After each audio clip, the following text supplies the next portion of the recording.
Daawwattoota keenya qophii damadaamuu keenya guyyaadhaatiinis seenaa Abubakar Musaa hiriyoonni isaa maal jedhu gumaachi inni aartii afran qalloo keessatti qabu hoo maali kan jedhu simbiraan geenya nu waliin tura. Abubakar Musaa maantana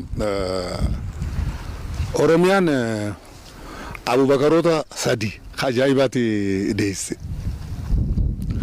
Tokko Abubakar Usmaan Odaati Sheek Bakri Sabaloo jechuudha. Nama sheeka ta'e hayyuu amantii ta'e aadaa fi qabsoo Oromootiif waa hedduu gumaacha. Kun Ayyuub Abubakar jedhama.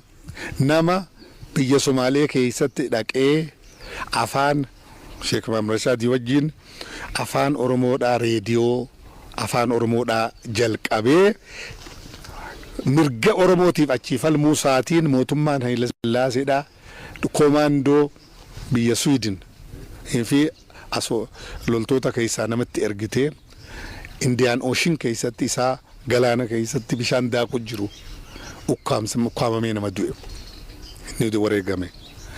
Abubakar Usmaan Odaadhaa Sheek Bakrii Oromoof hojjechuu isaatiin biyyaa akka baqatu taasifamee bakka amma qabrii isaallee beeynu Somaalee keessatti du'e.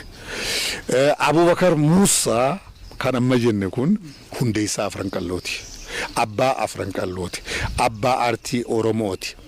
Dandeettii addaati qaba. Barumsi isaa kutaa 7-8 anaaf abbaa kiyya mana isaa nyaadheetiin guddadhe mana isaa nagalchee hujuma kiyya laalee koottu jedhee gaafaan rakkadhe na guddise waan aadaa isaa jaalatuuf na jaalate boru nama ta'a gurbaan kun jedhee amma inni afran qalloo kana keessatti akka hoogganaadhaati akka barreessaadhaati yeroo jalqabaatiif seenaa Oromoo keessatti diraamaan ka jalqabamte isaani. Diraamaa akka baasaa akka ture amma akka seenaadhaatti diraamaa xixiqqoo kana ka waltajjiidhaaf dhiyaatu yeroo jalqabaatiif afran qallootu dhiyeessee Abubakar Musaati abbaan. Koomediyaan imma hojiin koomediidhaa baacoon adda addaa kun amma akka aartii keessa bakka guddaadha qaba. Ka dura jalqabee bifa ammayyaatiin Abubakar Musaati.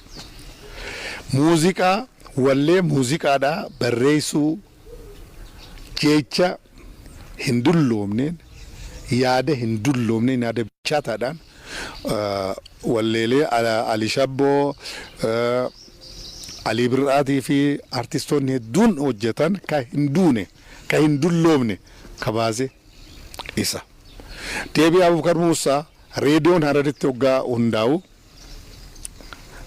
ana dura hojii jalqabee isaa fi abdii qophee bakka guddaadha qaban miidiyaa keessattis abdii aartii keessattis akkasumatti hangafummaa guddaadha qaba hojii hin irraanfatamne hojii guddaadha hojjete miseensa afran qalloo ta'uu baatus Abubakar afaan Oromoodhaa tiin dandeettii qabu maaltu agarsiisa seeta gaafa reediyoo Harar gaazexeessota qaxaruudhaaf mindeessuudhaaf beeksisni ba'e inni kutaa 8 warri dorgommii dhufe warra koolleejjii fixe warra koolleejjii walakkeesse warra high school fixe warra